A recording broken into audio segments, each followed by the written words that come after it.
Ano yung first trip nyo together? Natatandaan nyo pa ba? Batangas. O hindi siya memorable?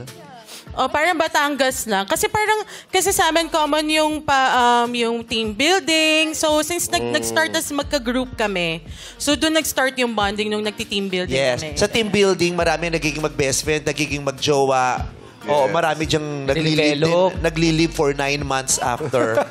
Nagkaka-develop pa. Oo, nag-team building. Nag-live for 9 months. Oo, may in-avail na benefits. Ang bongga ng bonding. Yes. Ang first bonding natin, Cebu. Di ba? Outing din natin yun. Outing yun, Cebu. Swimming. Oo, nung swimmingan mo. Yes. Uy, maganda yung swimming. Oo, walang t-shirt. Oo, tapos pinicturean mo ako, tapos pinost mo. Pinakaganon ako. Grabe si Dre. Hindi, parang nakaganon ka. O, di ba alam mo, kaysa sa akin, natawang ko yun, di ba? Basta tandaan mo pa. May kopya pa kayo nun? Ano no? May kopya pa kayo nung picture na yun? Ito, for sure. Kasi MOD, yung mga yan. Oy, marami. Mga pulastog yan eh. Pa-post naman. Pa-post naman sa ex. Talaga. Pakibalik naman, please. Wow.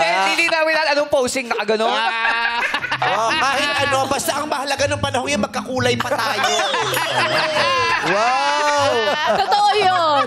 Oo, iya ako sa'yo. Teka lang, Bago pa nakabenta sila Glenda, pumuti ka na. Pero tanong ko lang, bakit ka nga pala gubad ng t-shirt? Kasi gabi na yun, tas tayo lang. Tayo lang. Parang bawal lang mag-swimming dun sa hotel, pero pinayagan tayo. Parang tayo lang. So, hubad-hubad lang. Tapos pipicturean mo ako. Hindi ka bulastog. Di ba? Ayan, asan na yun? Uy, patingin! Wow, MOD.